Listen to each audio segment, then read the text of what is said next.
Coming up on today's edition of the Locked On Raiders podcast, we'll talk about Florida quarterback Anthony Richardson and how he's getting a lot of attention now. We'll talk about free agency. That opens up in less than a month, plus your calls and texts. We'll close out the show. It's all coming up on Thursday's edition of the Locked On Raider podcast, February 16th, 2023. Just win. Just win. Just win. Just win. The autumn wind is a raider, pillaging just for fun. He'll knock you round and upside down and laugh when he's conquered and won. And won. And won. And won. And won.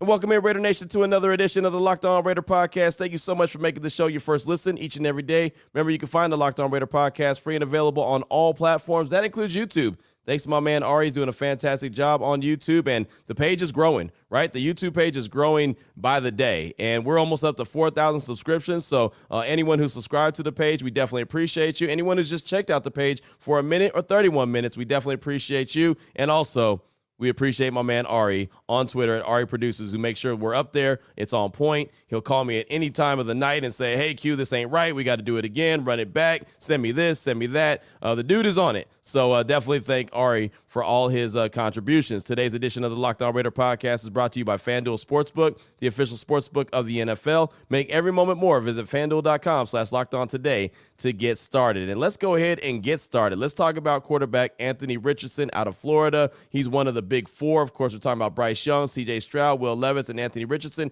And it doesn't really matter what order you put him in. I think Bryce Young and C.J. Stroud are quarterback 1 and 2. And then you can have an argument with 3 and 4 when it comes to Will Levis and Anthony Richardson. But I know a lot of folks are very high on Anthony Richardson. Matter of fact, ESPN's Mel Kiper Jr., my guy, there was a note on Twitter from him saying several NFL scouts reportedly believe Anthony Richardson could go as high as number 9 overall. That's where the Panthers currently sit. He said he's heard from people in the league that he will not get out of the top 15. The one thing I know about Mel Kiper Jr., and you know throughout the draft season, you'll hear plenty of him, plenty of Todd McShay, plenty of Daniel Jeremiah, Dane Brugler, and plenty of other draft nicks. You know, the guys that are really locked in on the draft. Of course, the closer we get to that date in April, we'll have a lot of that moving forward. But the one thing I know about him is he talks to a lot of front offices. He talks to a lot of scouts around the league, and he bases his mock drafts and the way that he rates these players. He does that based off of what he's hearing from them, from scouts, from teams. So there's a lot of times where he's spot on with what he's saying. Not necessarily how great the player is going to be, but what the teams believe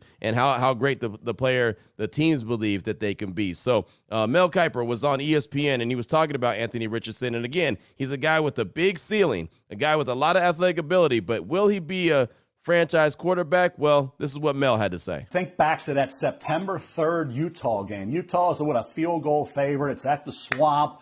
You know, Utes come in. There's Anthony Richardson. Didn't do a lot, but flashed. You saw some brilliance with him. The previous year, Emory Jones was there. He moved on. Now it's Anthony Richardson's team. He goes out there and single-handedly, he led the Gators to that upset over the Utes.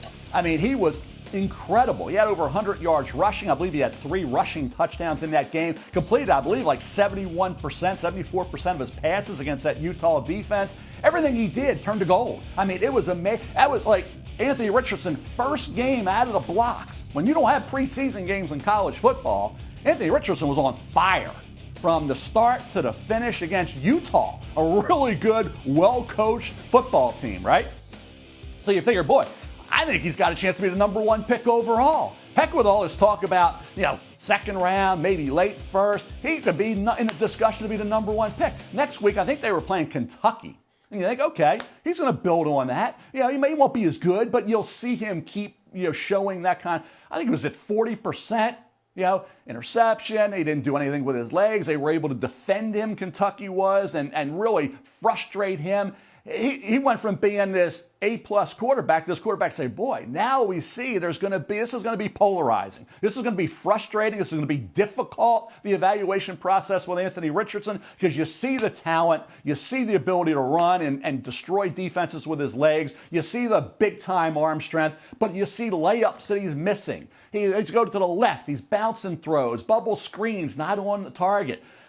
coaching is going to be critical for him, Todd. I understand you'd like to see him back for another year. He's coming out. I think the hope is go to a team that can let him sit for a little bit. He is not going to be ready. We see Malik Willis in Tennessee, not ready. We knew that. Malik Willis wasn't going to be ready. Kenny Pickett was going to be more ready. Yeah. This is a quarterback needs time. A year, 2 years, maybe not Jordan Love time, the way it's worked out in Green Bay. Maybe this will be finally the year for Jordan Love. But it's going to take some time for Anthony. The talent's in abundance, but he needs work on being accurate throwing the football and seeing the field, making good decisions. All that is something Anthony Richardson really needs. Would have been loved to see him another year at Florida, but that's not going to happen. So there's the thoughts right there. Mel Kiper Jr. talking about Anthony Richardson. Well, of course, you can't have Mel without having Todd McShay, right? It's like 1A and 1B, right? They run together. They're running buddies. Even though they're arch nemesis, they're still running buddies. So here's Todd McShay's thoughts on Anthony Richardson. I mean, it's all on potential, right? It really is. And Anthony Richardson is the most talented, just physically, the most talented quarterback in this draft. 6'4",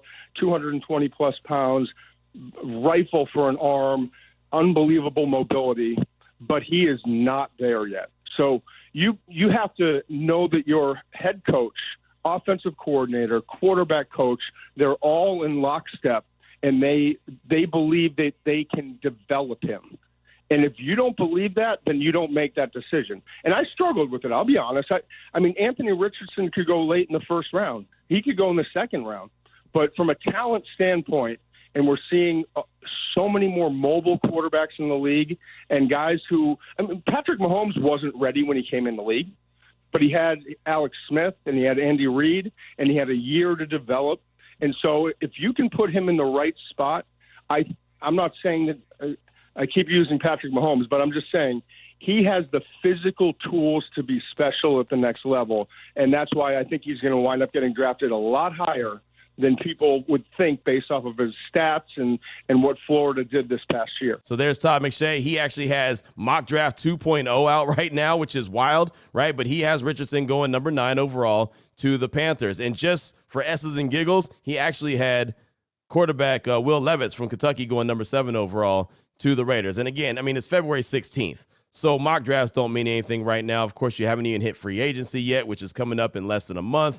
So that's going to determine a lot. And then you can really get a better idea of what the draft is going to look like. Of course, they still have the combine to go to. They have the pro days they still got to do. There's still a big process. But, you know, these guys start putting out their mock drafts pretty early. But those were the thoughts right there on Anthony Richardson, a guy that I believe he has all the ability in the world, but man, I'm telling you, he just concerns me, and I hate to feel this way. He almost gives me that Jamarcus Russell vibe, and why I say that is because he's got all the ability, he's got the strong arm, he can make plays. You know, he did it in a limited amount of games. Some games he shined, and then all of a sudden, some games it's just like, what in the hell was that? So I don't want to put that Jamarcus Russell label on him because, I mean, that's just obviously for Raider Nation, that's just like the ultimate bust. You know, that's something that you don't even want to think about. But to me, it kind of feels like it's either boom or bust. He can either be great and end up being that Cam Newton type like guy like everyone believes he can be, or it could be really bad. That's what concerns me with him. But thought I'd pass that along because he is getting a lot of attention. I see a lot of Raider Nation hitting me up even saying,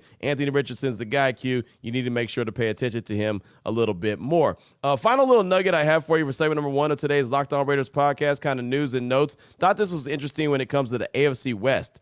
The Broncos could be hiring Rex Ryan as their defensive coordinator. So Sean Payton may be getting Rex Ryan out of the ESPN booth and getting him on the field as a defensive coordinator.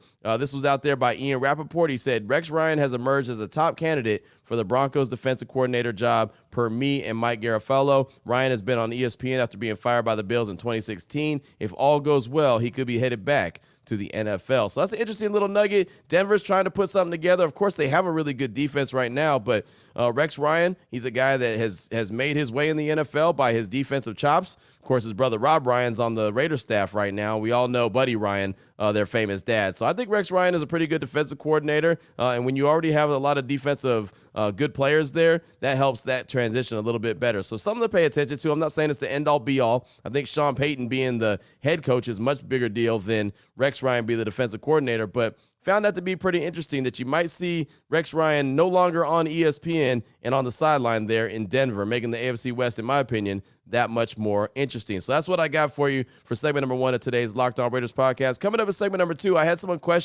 not question me, but ask a question about free agency, and it just kind of caught my attention and made me want to talk about not falling in love with trying to build a team through free agency, because that's a bad habit to get into. I'll talk about it coming up in segment number 2. Plus, I'll give you a couple guys to keep your eye on, though, if you are looking towards free agency, not to build the Raiders team, but just to kind of fill a few holes on the Raiders team. I do think that there's a recipe to success when it comes to the draft, when it comes to free agency, and even when it comes to potential trades. I'll tell you all about that in segment number 2 after I tell you about Built Bar. And of course, I've been telling you about Built Bar for a very long time. You can go to the website, just like I do each and every day, built.com, and see what they got going on. And they've got a lot going on. Flavors of everything. If you like marshmallows, you like the Built Bar Puffs. If you like the OG flavors, you can just get a regular Built Bar just covered in chocolate. It's really good flavor. They have granola bars. They have everything that you can imagine, something for everyone. Fruit flavor. They have just chocolate. They have stuff that's like creamy flavor. I mean, they have, just like I said, anything that your heart desires pretty much they have. They had a Valentine's Day special, but now Valentine's Day is over. But they have a lot of specials on their website right now, built.com. Low in calories, low in sugar, high in protein, great taste. If you're looking for a snack to keep you going through the workday, you can go ahead and break out a Built Bar. If you're in the Vegas area, you can actually walk into a Smith's. You can walk into a Sam's Club, and you can buy them right off the shelf. Or if you want to sit at the house like I do and order stuff offline, you can do that. Built.com, it's that simple. Locked on 15, it's all one word. It'll save you 15% off your order. So if you want to walk into Smith's, you can. If you want to walk into Sam's Club, you can. If you want to order online, no problem. Built.com. Check it out today. Locked on 15 is the code to save 15% off your order. All right, Raider Nation, here we go. Segment number 2 of today's Locked On Raiders podcast. Want to talk about free agency. It's coming up in less than a month. March 15th is the day. Of course, they have the tampering period, the legal tampering period, which I always think is silly, but they have it. So you kind of get a good idea of where some teams are looking at, even though last year during the legal tampering period, GM Dave Ziegler for the Raiders did nothing. He was quiet. Everyone thought he was asleep at the wheel, but he wasn't. He was working behind the scenes, but he kept everything on the low. So that's the legal tampering period, and then the 15th is when the new league year opens up, and that's when everything could become official like a referee's whistle. Well, I got hit up on Twitter on Wednesday by Kenny, at KDAHLEY on Twitter. He said, Q, your thoughts on how $48 million in cap space will fill all the holes? I've done the math, and it doesn't look promising. And first of all, thank you so much for that tweet. I do appreciate you, Kenny. And my response was, it won't. The $48 million in cap space won't fill all the holes, and it shouldn't. That is the number one thing that you cannot do, is try to fill every single hole and try to build your team through free agency. It is the worst thing teams can do. And I know the Raiders for the longest time have tried to fill out their roster through free agency. And even with the last staff, with John Gruden and Mike Mayock and company, how many players did they bring in through free agency thinking that they were going to make the team all of a sudden winner? If it's, a Corey Littleton, a Nick Kwiatkowski, guys like that, not Lamar Joyner, but Joyner, the safety. There's all kind of players that they brought in through free agency, and it just didn't pan out. Of course, we saw what Dave Ziegler did last year, bringing in Chandler Jones, and he ended up getting 4.5 sacks. That just isn't going to get it done. Free agency is always something to be cautious of because, one, players are leaving organizations for a reason. Why doesn't that organization who already has them, why don't they want them back? Why are they letting them go in free agency? And then, two, is it going to be a payday and then bounce?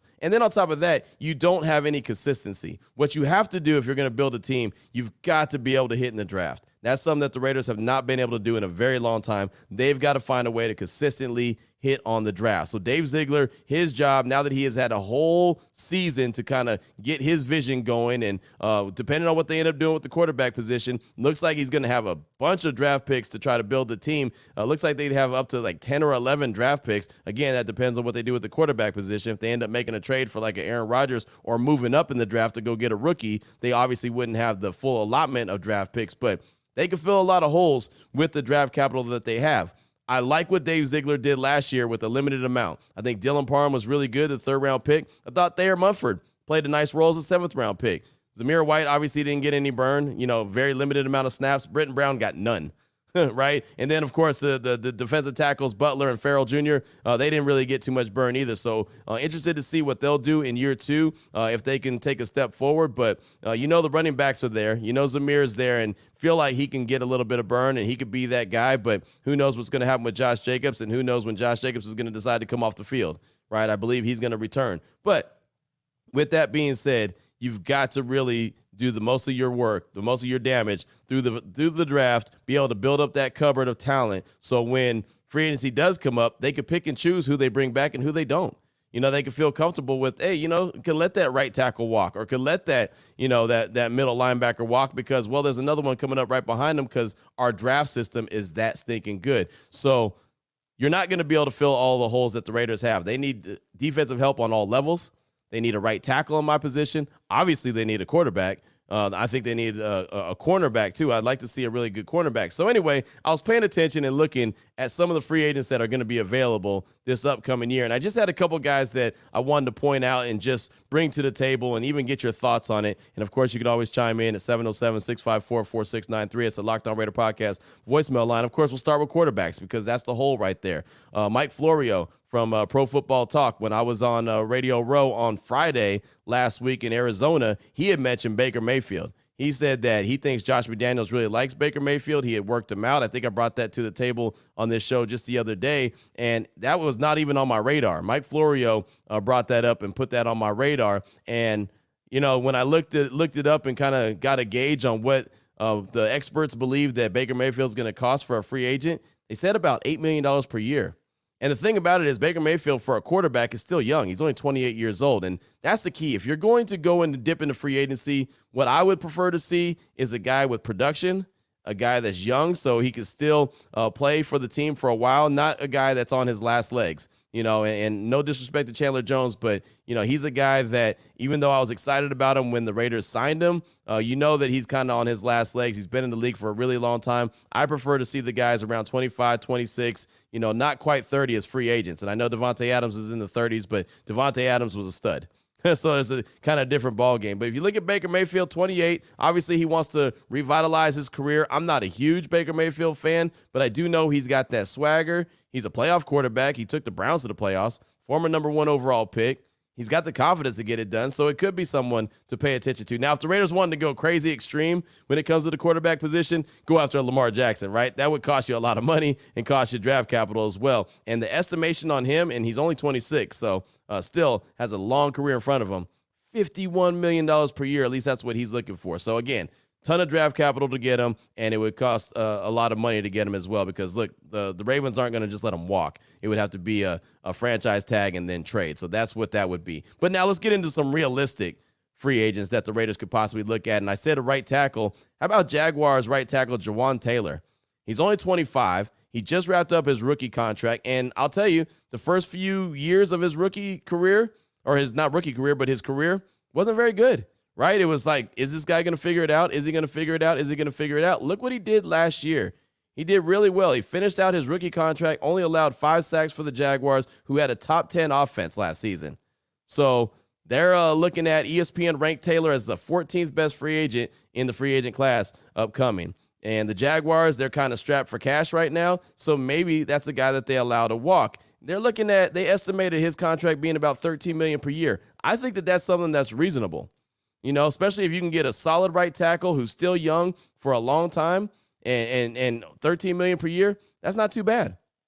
That's not a bad price for him. And really, it goes on to read about Jawan Taylor. Only 4 teams allow fewer sacks than the Jaguars this season. Jacksonville finished 10th in yards per rushing attempt. And again, he'll be 25 next season, and he could be, you could put him on a nice 4-year deal and give him a reasonable contract. Again, he's probably a second-tier free agent as far as tackles go, but that's a guy that I'd pay attention to that I think the Raiders may want to, pay attention to and kick the tires and see if that's someone that they'd be interested in. Now, I've mentioned on the defensive side before, Washington Commanders Jerron Payne. He's only 26, but he's going to command around $20 million per year. And the only thing that concerns me about Jerron Payne, and again, free agency, is his production has not been consistent throughout his career. Now, I know Jawan Taylor, the Jaguars offensive tackle, his hasn't either, but he's not asking for $20 million a year. He's asking for $13, or they're estimating he's going to make about $13 a year. Well, Deron Payne had 11.5 sacks last season for the Commanders and 49 pressures, which was great. That was the production that they've been looking for his whole career. And, well, he hadn't had it. He had never had more than 5 sacks in a season, and then all of a sudden he had 11 or 11.5 in 2022. So that's a concern that all of a sudden he had his massive breakout year, and now he's going to get a super big payday. And I know a lot of people are saying, well, that's the same thing with Josh Jacobs. I feel like Josh Jacobs has been more consistent. He's been that 1,000-yard rusher. Obviously, this past season was more production, being the number one rusher in the league. But I just kind of feel like you got to be a little cautious when it comes to Deron Payne. And look, Washington might franchise him. They might say, you know what, he's not going anywhere, but they've got a lot of money already invested in that defensive line, and I know the Raiders need a guy in the interior. So if they are looking on the defensive side of the ball and trying to add someone in free agency and they had to make one big splash, I wouldn't mind if it was Deron Payne, but at the same time, I'd be just a little cautious just because he went from, like I said, never more than 5 sacks to 11 sacks in 1 year. So the final guy that I have, and this one's kind of, I don't want to say flying under the radar, but he's a guy that I was interested in when he was coming out of college, and that's Cardinals cornerback Byron Murphy. He's 25 years old. I know he ended last season on IR, but he's pretty sticking good. He's had production in his career, 5 career interceptions, 34 passes defense, a touchdown, and 3 sacks. And he's only 25 years old. And they're estimating that he's only going to be commanding about $8 million per year. That's not bad at all. $8 million per year for a guy that, could be a corner for a good 3, 4, 5 years. And if you put a Byron Murphy and a Nate Hobbs on the outsides, I'd feel a lot better about the production of the cornerback position for the Raiders. So just a guy to pay attention to. Again, if you can get him for $8 million per year. And look, I'm not saying go grab all those guys. Don't get me wrong. I'm not saying go grab all those guys. I'm just saying that those are a few guys that are kind of on my radar as potential free agents that maybe Dave Ziegler and company are looking at. So that's what I got for you for segment number 2 of today's Locked On Raiders podcast, kind of taking a dip and looking into free agency because, again, free agency opens up in less than 1 month. So pay attention to that. Before we get to segment number 3, which is your calls and text straight off that Locked On Raider podcast voicemail line, 707-654-4693. I do want to tell you about the title sponsor, which is FanDuel, and it's the midway point of the NBA season. It's the perfect time to download FanDuel, America's #1 sportsbook. New customers get a no-sweat first bet up to $1,000. That's bonus bets back if your first bet doesn't win. Download the FanDuel Sportsbook app. It's safe, secure, and super easy to use. Then you can bet on everything from the money line to point scores and how many 3 balls were drained in a certain game. FanDuel lets you combine your bets for a chance at a bigger payout with the same game parlay. Don't miss the chance to get your no-sweat first bet up to $1,000 in bonus bets when you go to FanDuel.com/lockedon. That's FanDuel.com/lockedon to learn about more. Make every moment more with FanDuel, an official sports betting partner of the NBA. Here we go, Raider Nation, segment number 3 of today's Locked On Raiders podcast. Your calls and text straight off that Locked On Raider podcast voicemail line, 707-654-4693. Let's start off with a call from the 951, calling to talk about the Raiders' philosophy in the draft and what he believes they can do, something that they really don't do. Here he is. Well, here's a call from the 951. I don't know his name. Hey, what's up, Q? What's up, Raider Nation? Just wanted to bring a little different perspective that I don't think I've heard talked about on the show. Going into the draft, we were thinking quarterback, that we're going to take quarterback at number 7. But in my opinion, I think that something that Raider Nation has never done and never drafted is taking the best player on the board available. And I'm a PFF listener as well too, and they've talked about, the players that are generational talent. And somebody that's kind of popping off right now as far as the most impactful player just joining our team right now is Bijan Robinson, running back from UT.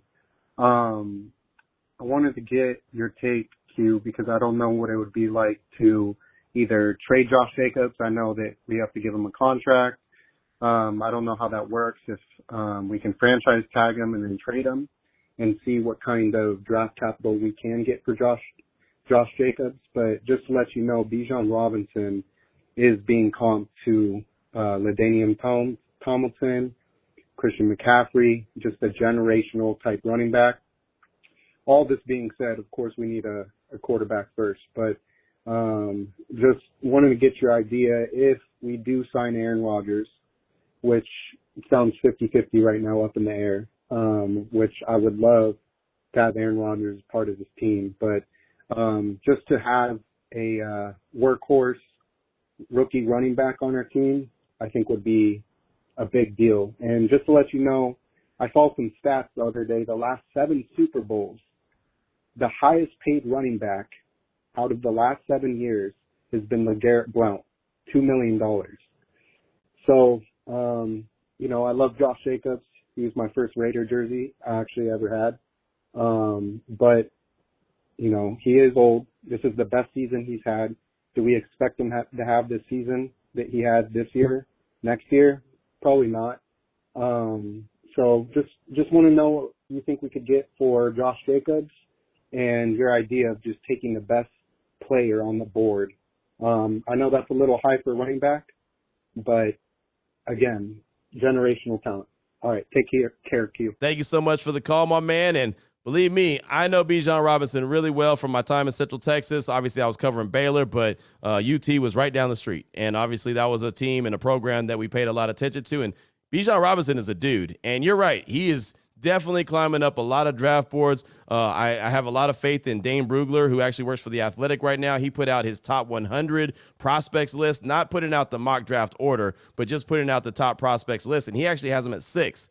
He said with his unique mix of elusiveness, vision, and power, Bijan Robinson makes defenders miss in different ways. Although he won't be drafted as high as this ranking, or even in the top half of round 1, most likely, he's a complete package as both a runner and a receiver. And I think that's the key right there, the fact that he won't be drafted as high as his ranking. He's got him as the 6th highest ranked player in the upcoming draft. And I know what you're saying about best player available, but whether they sign Josh Jacobs or not, they already have Zamir White in the mix. They have Britton Brown in the mix. They have multiple running backs in the mix. I can't see them going out and making their first pick at number 7 overall, Bijan Robinson. I just can't see it. If they did, he better be Christian McCaffrey, right? He better be that guy that you're talking about. And I don't doubt he is. Again, I've seen him a lot when he was at UT, and he's a hell of a player. But I just don't think it would make too much sense knowing everything that the Raiders need. And again, you're talking about going with the best player available, not worried about need. But man, you don't have a quarterback.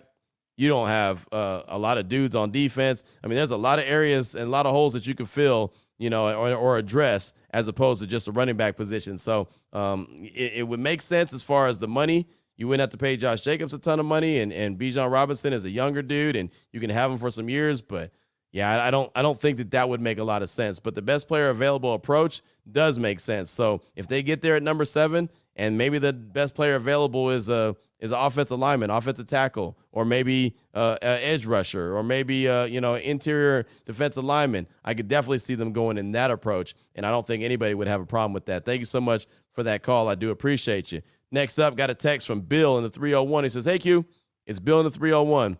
On multiple occasions, when people suggest Jimmy G, you compare his availability to Carr's availability. When I hear this, I feel compelled to point out that Carr never got hurt because he never did anything to put himself at risk of getting hurt.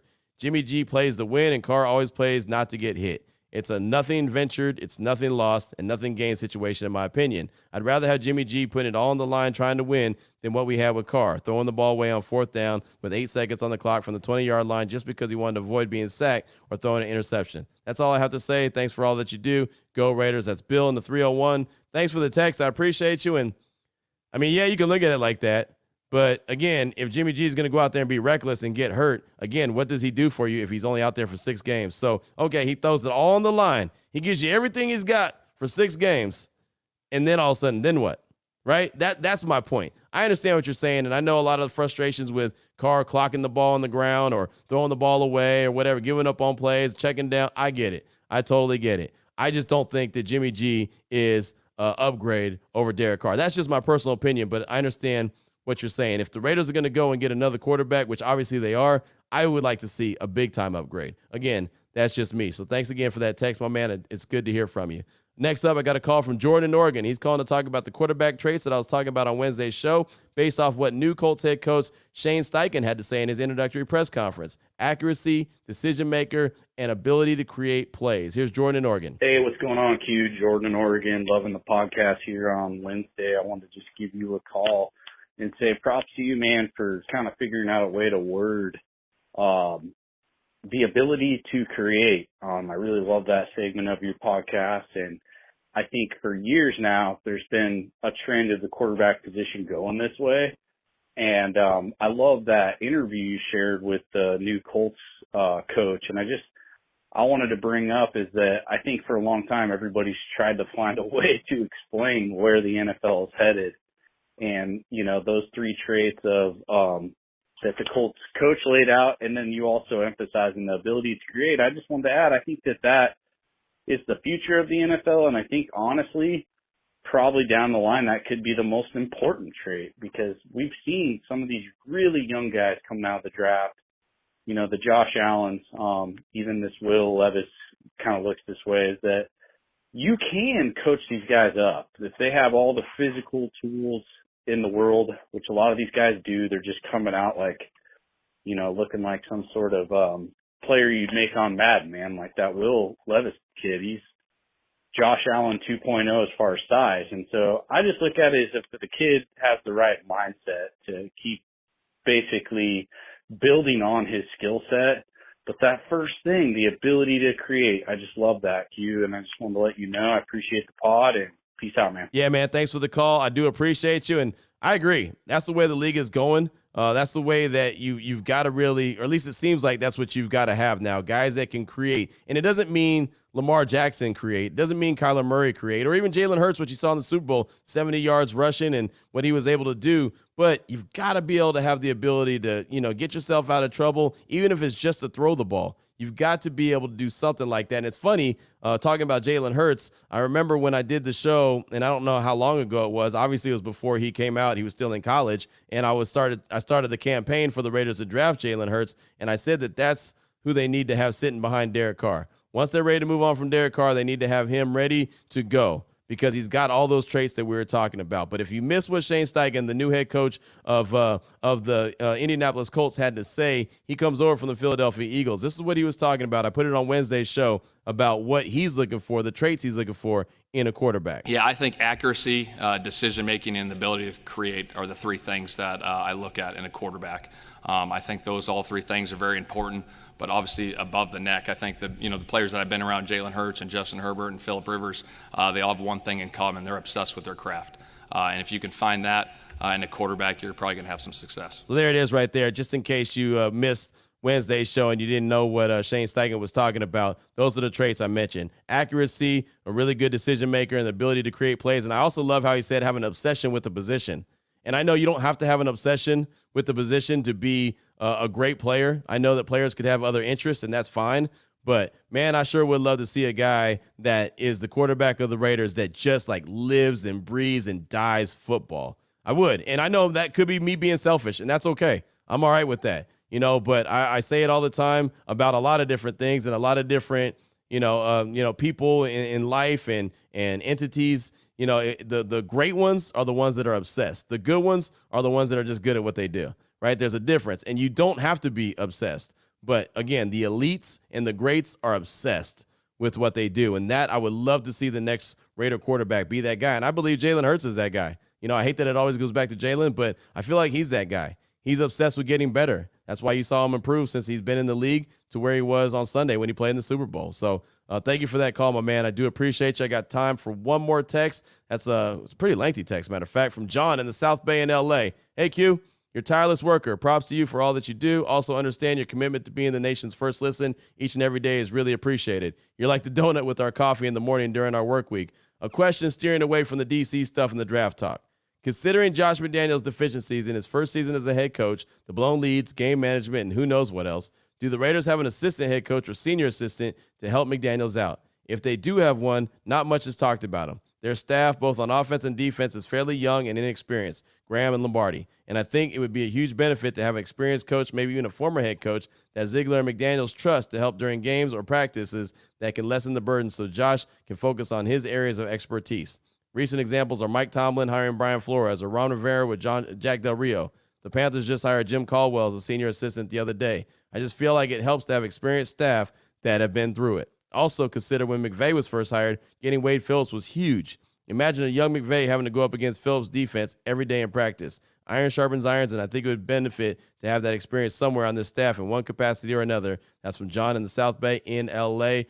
Thank you so much for that text. I do appreciate you. And, yeah, I don't think that they have that guy, on their staff. I know that Ron Rob Ryan is a defensive consultant for the Raiders, and of course he's been around the league for quite a while. But I don't think that there's anyone else than like you said, a Wade Phillips or a Jack Del Rio or a Brian Flores. There's not that guy on the Raiders coaching staff right now. Maybe they would benefit from having a dude like that, but he's just not there. So I don't know if there's a point where the Raiders decide to bring that guy in. I know they just brought in Scott Turner to be a passing game coordinator and working with the offense as well, and he's been a former offensive coordinator, so maybe that does play a role. Maybe that kind of goes to what you're talking about, not necessarily a former head coach, but a guy that's been there, done that, and called plays before. That could help. So maybe a little bit of what you're talking about is there, a little element of it, but not exactly 100% what you're talking about. So that's what I got time for on today's show. Got a call from Whiskey Ray out of Kentucky that we'll get to. You know what? We'll get to it right now. Let's go ahead and close out with this one. I'm sorry, Ari. Ari's going to be mad because the time's going too long.